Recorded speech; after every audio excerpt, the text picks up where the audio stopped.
معرفی کامل پربازیگرترین اکشن سال هالیوود قبل از اکران جهانی. Agent Argyle. Little help? Hold on. Write the next chapter.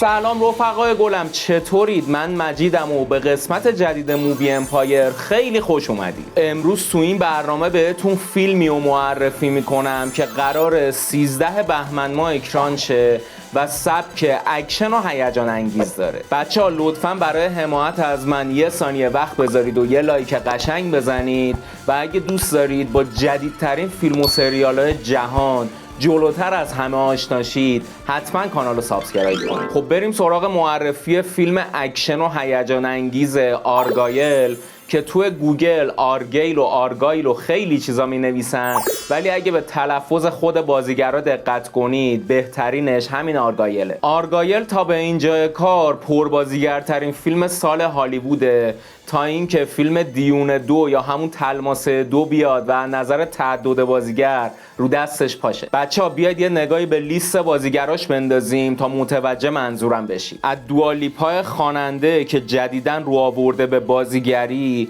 هنری کویل محبوب و جان سینا و ساموئل ال جکسون بگیرید تا برایس دالاس هاوارد و سوفیا بوتلا در کنار سلطان برایان کرانستون بریکینگ بد بازیگرای این فیلم پرستارن. متیو وان کارگردان این اثر قبلا تهیه کنندگی خیلی از فیلم‌های معروف هالیوودی رو به عهده داشته، اما از معدود تجارب کارگردانیش میشه به فیلم‌های د کینگزمن و ایکس من فرست کلاس اشاره کرد و در نهایت هم جیسون فوکس که خودش از نویسنده و بازیگرای مطرح هالیووده و سابقه نویسندگی فیلم زن شگفت‌انگیز رو داشته، فیلمنامه آرگایل هم با اقتباس از یه رمان به همین نام نوشته. خب تیم سازنده و بازیگرا رو که شناختیم، یه تیم ترکیبی خیلی پرروان که مطمئناً یه اثر خوب رو خلق میکنن. بریم سراغ داستان ببینیم از چه قراره. Little help?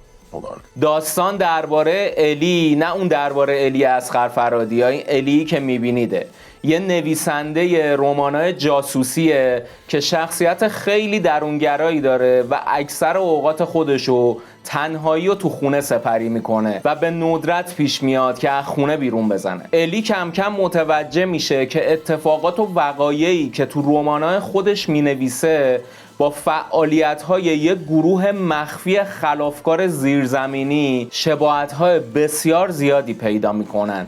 پس همین امر باعث میشه که این زن ساده تو دردسر بزرگی بیفته. Here we go.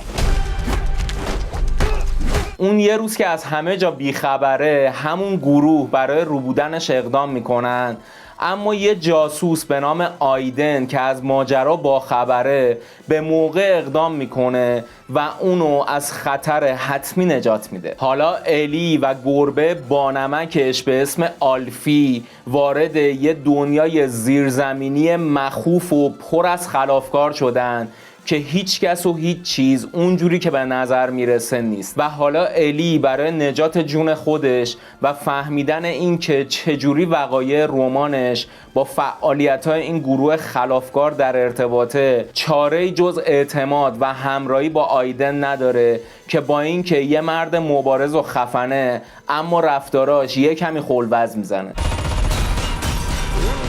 رفقا اطلاعاتی که از داستان فیلم تو سطح نت پخش شده در همین حده، اما از تریلر کاملی که ازش اومده میشه به نکته‌های بسیار زیادی پی برد. چیزی که از تریلر میشه حد زد اینه که آرگایل شخصیت اصلی رمان الیه و نقششو هنری کویل بازی کرده و جان سینا هم یه مأمور دیگه است که به نظر میرسه همکار اصلی آرگایل باشه. دوالیپا هم به نظر میرسه یه شخصیت منفیه که دنبال کشتن آرگایله و تو تمام سکانسا اونو تعقیب میکنه تا بکشه. برایان کرانستون هم انگار رئیس همون باند زیرزمینی مخفیه که کارهای گروهش با اتفاقاتی که الی نوشته کاملا مطابقت پیدا کردن.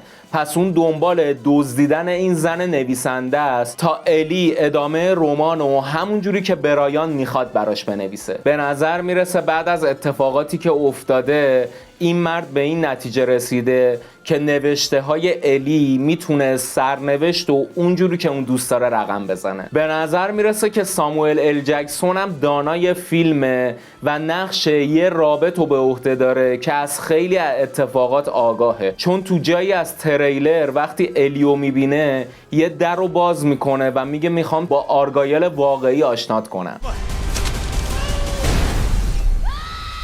حالا با توجه به این جمله بعد منتظر بمونیم اون فیلم اکران شه که ببینیم با اتفاقات جهان موازی روبرویم یا نه داستان کلاً سمت و سوی دیگه ای داره. سکانس های اکشن فیلم هم که از رو همین تصاویر به نظر میرسه خیلی استادانه طراحی شده و با یه اکشن درجه یک و بروز طرفیم و فضای فیلم هم یه ذره شاد و شنگول و پر از شوخی به نظر میرسه که امیدوارم این بخش کمدی ضربه زیادی به اصل قضیه نزنه. 2 فوریه مصادف با 13 بهمن ماه فیلم آرگایل تو سینماهای منتخب امریکا اکران میشه و تو تاریخ نامعلومی هم از سرویس استریم اپل تیوی پلاس پخش میشه. منتظر میمونیم تا ببینیم این فیلم اکشن پرستاره چقدر میدرخشه. Oh my God. Oh my God.